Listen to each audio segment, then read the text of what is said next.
جب اللہ کے کسی حکم کی حکمتیں اور مصلحتیں ہمارے سامنے ہوں تو اس حکم پر عمل کرنا آسان ہوتا ہے، بلکہ اس حکم پر عمل کرنے میں مزہ آتا ہے۔ آج کل آپ نے دیکھا ہوگا ڈاکٹر حضرات، آپ کو اگر کوئی بیماری ہے، جو سمجھدار ڈاکٹر ہیں ان کی بات کر رہا ہوں، جو بہت اسپیڈ میں لکھ رہے ہوتے ہیں، ٹائم نہیں ہوتا، ان کی بات نہیں کر رہا۔ سمجھدار ڈاکٹر کیا کرتے ہیں؟ آپ کو بتاتے ہیں کہ آپ کو یہ بیماری ہے، اس کے لیے میں نے یہ میڈیسن، یہ والی یہ بیماری کور کرے گی، یہ بیماری کور کرے گی، آپ کے ٹیسٹ میں یہ آیا ہے، اس کے حساب سے یہ میڈیسن میں نے آپ کو دی ہے۔ اس سے کیا ہوتا ہے؟ پیشنٹ کو اندازہ ہو جاتا ہے اور اطمینان ہو جاتا ہے کہ یار ڈاکٹر صاحب نے جو بھی کام کیا ہے سوچ سمجھ کے کیا ہے۔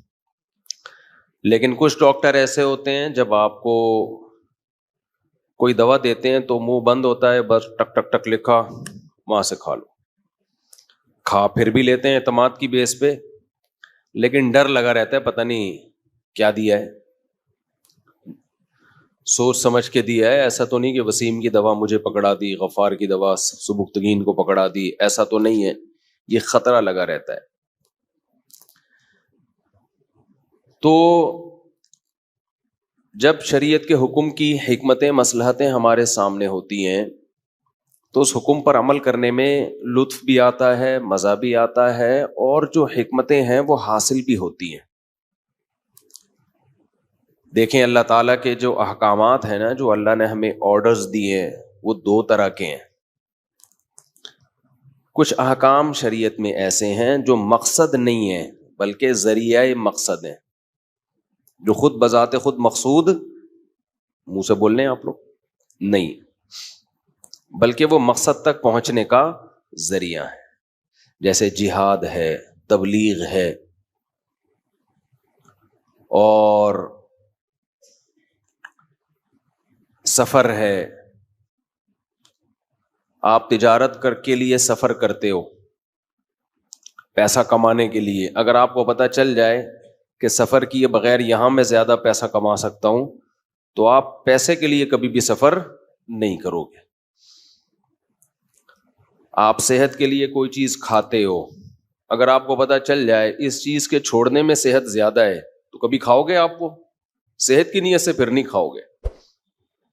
ایسے ہی اسلام نے ہمیں بہت سارے احکام دیے، جہاد کا حکم دیا، اعلاء کلمت اللہ، اللہ کے دین کو بلند کرنے کے لیے حکم دیا کہ لڑو، جہاں لڑنے میں فائدے کے بجائے نقصان ہو وہاں لڑائی کا حکم نہیں دیا جائے گا، وہاں جہاد کی آیتیں فٹ ہی نہیں کی جائیں گی، کیونکہ جہاد بذات خود مقصود نہیں ہے،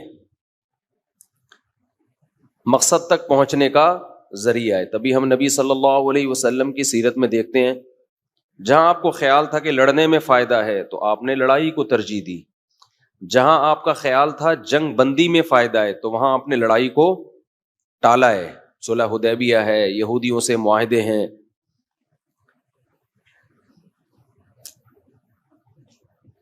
تبلیغ کا بھی ایسا ہی ہے، بعض دفعہ تبلیغ بجائے فائدے کے نقصان دے رہی ہوتی ہے، سامنے والا غصے میں ہے، وہ بات سننا نہیں چاہتا، آپ اس کو مسلط ہو کے نصیحت کر رہے ہیں، وہ کلمہ کفر زبان سے نکالنے لگتا ہے،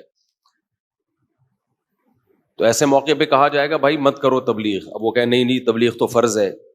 بھائی تبلیغ بذات خود مقصود نہیں ہے، اس کا مقصد ہے لوگوں کو ہدایت ملے۔ جب یہی عمل ہدایت کے بجائے گمراہی کا ذریعہ بن رہا ہے تو یہ عمل تھوڑی مقصد ہے، مقصد تو کام ہے۔ ہمارے یہاں بہت ساری چیزیں کسی کام کو پیش نظر رکھ کر شروع کی جاتی ہیں، پھر کام سائڈ پہ ہو جاتا ہے، وہ ذریعہ مقصد بن جاتا ہے۔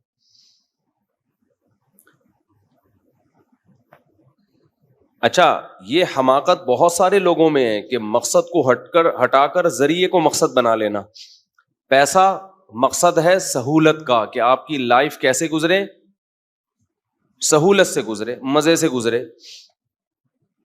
اللہ نے آپ کو پیسہ دے دیا، آپ جہاز میں سفر کر سکتے ہو، آپ پھر بھی بس میں دھکے کھا رہے ہو، تو اس کا مطلب اوپر کی سیٹنگ کیا ہے؟ آؤٹ ہے۔ ابے تو نے پیسہ کمایا کیوں تھا؟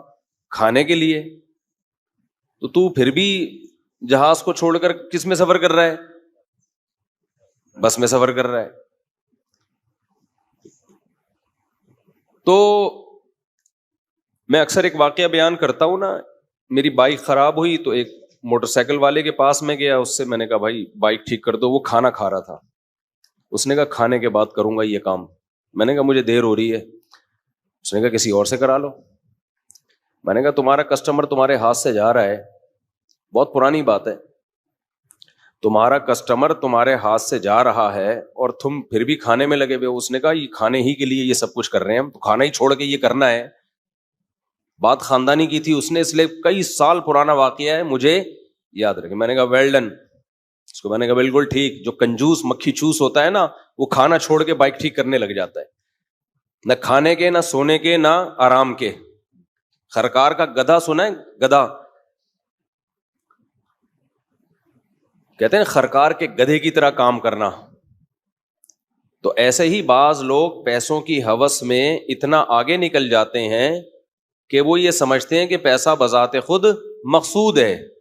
نہ کھانے کے رہتے ہیں، نہ پہننے کے رہتے ہیں، اور نہ اچھی سواری کے رہتے ہیں. آپ لوگوں نے بعض مشہور لوگوں کو دیکھا ہوگا، سادہ پجامے میں گھومتے ہیں ہمیشہ. وہ لوگ کہتے ہیں دیکھو سادگی اس کو بولتے ہیں. سادگی نہیں ہے، تمہیں الو بنا رہا ہے. یہ شو مار رہے ہوتے ہیں کہ دیکھو میں کتنا غریب ہوں. اور ہماری قوم کیا کرے، مجھے آج کل غصہ بہت آ رہا ہے. ہماری قوم بہت بے وقوف ہے، بہت معذرت کے ساتھ. ہم لوگ ان چیزوں سے بہت متاثر ہوتے ہیں کہ دیکھو فلاں کتنا سادہ ہے، سادہ پجامے میں گھومتا ہے، بالکل سادہ. چھوڑو یار، یہ کسی اور کو بیوقوف بنایا کرو. تمہارے پاس جب پیسہ ہے تو تم سوٹ ٹائی میں گھوم لو، تمہیں کس نے منع کیا ہے؟ کیوں منہ سے یہ پھوٹ رہے ہو کہ میں بہت ہی سادہ ہوں؟ بہت بڑی بے وقوف قوم ہے یار جس سے ہمارا واسطہ پڑا ہے. شاید میں بھی اس میں داخل ہوں، میں کسی کو برا نہیں کہہ رہا. بالکل کوئی مجھے لوگ بتا رہے ہوتے ہیں فلاں دیکھیں اتنے بڑے آدمی کتنے سادہ ہیں. بس سادہ نہیں ہے، وہ بے وقوف آدمی ہے، تمہیں بھی الو بنا رہا ہے. بنا کیا رہا ہے وہ ابھی مسجد کے ممبر پہ مناسب نہیں ہے. یار تمہیں اللہ نے، تم کیا اتنے غریب ہو جو تم ایسے پجامے میں، اور ایسے بہت سے لوگ ہیں، کوئی ایک میری مراد نہیں ہے. کچھ مذہبی لوگوں کا کام ہوتا ہے یہ سادگی کے نام پہ منجن بیچنا. کچھ لبرل سیکولر لوگوں کا کام ہوتا ہے، اللہ نے دیا ہے ان کو پیسہ، مگر وہ ایسا اپنا لباس رکھیں گے کہ آدمی کا دل چاہتا ہے اس کو زکات دے دے. تو ان منجنوں میں مت آیا کرو. دیکھو نارمل آدمی اللہ کو بھی محبوب ہے. جو نارمل لوگ ہوتے ہیں نا، بزرگ بھی وہی ہوتے ہیں. کبھی کسی کے گیٹ اپ پہ نہ جایا کرو کہ حضرت جی اتنے سادے ہیں، ناڑا لٹکرا ہوتا ہے، حضرت جی کو پتہ ہی نہیں چلتا. حضرت جی کا پجامہ دیکھو، حضرت جی کی شلوار دیکھو، حضرت جی کی پتلون دیکھو کیسے سیدھے ہیں. یار اگر تیرے پاس نہیں ہے نا کھانے کو، ہمیں بتا، ہم تجھے اچھی پینٹ لا کے دے دیں گے، اچھی شرٹ لا کے دے دیں گے، میں دے دوں گا اپنے خرچے پہ انشاءاللہ. ایسے گھننے بنے ہوئے لوگ ہوتے ہیں، مشہور لوگ ہوتے ہیں، ایسے گھننے جیسے لگتا ہے کہ بیچاروں کے پاس. ہماری قوم کو ایک نمبر آدمی پسند ہی نہیں ہے، جو دل میں وہی زبان پہ. ایسے لوگ پبلک کو بولو پسند نہیں ہے. اب میں امریکہ جاتا نا، چھپ چھپ کے سمندر میں نہاتا، ایک مثال دے رہا ہوں، چھپ چھپ کے سوئمنگ کرتا، چھپ چھپ کے شکار کرتا، چھپ چھپ کے 4 شادیاں کرتا، اور یہاں بیٹھتا میں ایسی بنیان میں کہ آپ کو لگتا یار بہت سادہ ہے، خدا کی قسم. کسی اور کی گاڑی میں گھومتا، لینڈ کروزر میں، اور یہاں پھٹ پھٹی لے کے جا رہا ہوتا انڈا موڑ پہ پکوڑے خریدنے، پھٹ پھٹی بائک. لوگ کہتے ہیں یار بندہ ایک نمبر ہے، آپ سادگی دیکھو یار اس آدمی کی، اس کو بولتے ہیں یار. یہ قوم کا دماغ خراب ہو چکا ہے، سمجھ رہے ہو؟ جو ہو وہ نظر آؤ بھائی، تم کیوں ناٹک کر رہے ہو؟ ایک صاحب ہیں جاننے والے، اب میرا ٹاپک چینج ہو رہا ہے لیکن کیا کریں یار. جب وہ آتے ہیں نا، ان کا ایٹیٹیوڈ بڑا خاندانی، عظیم جیسے شخصیت آ رہی ہے ملنے کے لیے. جب بھی میں ان کو دور سے دیکھتا ہوں میں ایسے کانپنے شروع کر دیتا ہوں کہ مرزا غالب کا کوئی شاگرد زندہ رہ گیا تھا، وہ آ رہا ہے. کسی کو کیا پتا کس کی بات ہو رہی ہے، خود ان کو بھی نہیں پتا چلے گا. جب وہ آتے ہیں نا مجھ سے کوئی مسئلہ پوچھنے کے لیے، بات کرنے کے لیے، پہلے گلا صاف کریں گے تاکہ آواز میں ساؤنڈ کلیئر ہو جائے پہلے بالکل، پھر ایسا اسٹائل ماریں گے، ایسی ادب اور بسم اللہ الرحمن الرحیم، اور یہ اسٹائل بنائیں گے. ہیں اچھے نمازی پرہیزگار آدمی ہیں، دیندار آدمی ہیں، امید تہجد بھی پڑھتے ہوں گے، اور بڑے وہ ملا کے نا اس کو اردو کے ایسے ایسے الفاظ جو مجھے پھر بعد میں ڈکشنری دیکھنی پڑتی ہے، یار اس کا مطلب کیا ہے. میں اس بندے کو دیکھ کے نا کانپنا شروع کرتا ہوں، یار ٹائم ضائع کرے گا. ابے تو 2 منٹ میں مسئلہ پوچھ، سیدھی سادی لالو کھیتی زبان میں پوچھ لے یار. تو جو اللہ نے تجھے نیچرل لب و لہجہ دیا ہے اس میں پوچھو یار. تم کیوں اتنا زیادہ آداب اور تمیز اور اس کو ایک ہیولا بنا کے، مجھے لگ رہا ہے آنے سے پہلے نہا کے غسل کر کے اور شاید پورا تیار ہو کے آتا ہے. بے تکلف آدمی نہ خود ٹینشن لیتا ہے نہ کسی دوسرے کو ٹینشن دیتا ہے. بے تکلف ہو کے زندگی گزارا کرو. ہاں چھچور پنے پر نہ آئے انسان، چھچورا پن اور چیز ہوتی ہے، بے تکلفی اور چیز ہوتی ہے. اور جو اللہ نے تمہیں جیسی مالی حیثیت دی ہے ویسی ہی نظر آؤ. بولو ہم یہی ہیں جو ہیں، ٹوٹل یہی ہیں ہم. جس نے آنا ہے عقیدت کرے، نہیں تو دفع ہو جائے یہاں سے، بھاڑ میں جائے. لوگوں کے دل میں اپنی محبت بٹھانے کے لیے، اپنی عقیدت بٹھانے کے لیے اپنا لائف اسٹائل چینج کر لینا، اپنی چال کو چینج کر لینا، بات چیت کا انداز چینج کر لینا.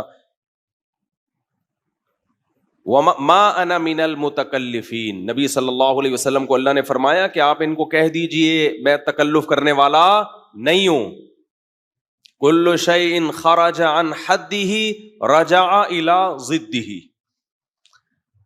ہر چیز جو حد سے تجاوز کرتی ہے نا وہ اپنے اپوزٹ کی طرف لوٹ آتی ہے. کیا مطلب؟ ایک ہوتی ہے تواضع، عاجزی، بعض لوگوں میں ہوتی ہے، اچھی بات ہے. حد سے تجاوز کرے گی نا تو یہ تکبر ہے، یہ شو بازی ہے. دیکھنے میں لگے گا عاجز، حقیقت میں شو باز ہوگا، تکبر ہوگا، بڑا بننے کا شوق ہوگا، تبھی نارمل روٹین سے ہٹ کے تواضع دکھا رہا ہوگا. میں ایک دعوت میں گیا تو ایک صاحب مجھ سے بہت عقیدت، اتنی محبت. میں نے کہا کچھ زیادہ ہو گئی ہے یہ. مجھے لگا کہ یہ نا 2 نمبر آدمی ہے. میں جب کھانا کھا کے چھوڑ رہا ہوں تو جھوٹا، میری پلیٹ میں جو جھوٹا بچا ہوا ہے وہ کھا رہا ہے، انگلیاں چاٹ رہی ہوں. چلو تجھے مجھ سے عقیدت ہوگی. ایک اور بزرگ بیٹھے ہوئے تھے، ان کے نوالا بچ گیا، ان کی پلیٹ لے کے انگلیاں چاٹ رہے. پھر ایک اور بزرگ ان کی. میں نے کہا یہ 2 نمبر آدمی ہے. اتنا نیک آج کل مارکیٹ میں شارٹ ہے. یہ ہے حد سے زیادہ عقیدت بڑی ہوئی، یہ 2 نمبر ہے، کیش کرا رہا ہے. بعض دفعہ میں کسی ملک میں جاتا ہوں نا تو جیسے ہی میں گیا ہوں گا ایک دم میرا بیگ ایک بندہ لے لے گا، آپ بیگ کائنڈلی یہ شاپر مجھے دے دیں، کائنڈلی یہ جوتے یہ پہن لیں، آپ یہ والے جوتے آپ ہمیں دے دیں. تو اس میں مخلص لوگ بھی ہوتے ہیں، لیکن میرے ایک دم کان جو ہے نا کھڑے ہو جاتے ہیں، اللہ خیر کرے. ابے تو نہیں کر، چھوڑ دے، نہ جان نہ پہچان. بعد میں سارے کی بات نہیں کر رہا، کسی نے آپ کو میرا بیگ کندھے میں لے کے گھومتے ہوئے دیکھا ہو، لیکن میں ہوشیار ضرور ہو جاتا ہوں. 50% چانس ہوتا ہے کہ یہ بندہ کیش کرائے گا ہمیں. نارمل رہا کرو میرے بھائی. اب بات کہاں سے کہاں چلی گئی. نارمل لوگ صحیح ہوتے ہیں. یہ جو گیٹ اپ ویٹ اپ بنا کے کچھ لوگ منجن بیچ رہے ہوتے ہیں نا، غریبوں والا گیٹ اپ بنا کے پٹ پٹی پہ گھوم رہے ہوتے ہیں کہ جی دیکھو ہمارے حضرت اتنے سادہ ہیں. اگر تم واقعی غریب ہو تو ٹھیک ہے بھائی، غریب نہیں ہو تم خرید سکتے ہو تو کیوں گھوم رہا ہے پٹ پٹی پہ؟ کیوں ایسا تو نے کپڑے پہنے ہوئے ہیں جو لگ رہا ہے کسی سے زکات سے لے کے تجھے پہنا دیے گئے. ایک اور بات بڑی زبردست ذہن میں آئی تھی، کھوپڑی سے ہی نکل گئی وہ بات. تو وما انا من المتکلفین، اللہ کو تکلف کرنے والے پسند نہیں ہے.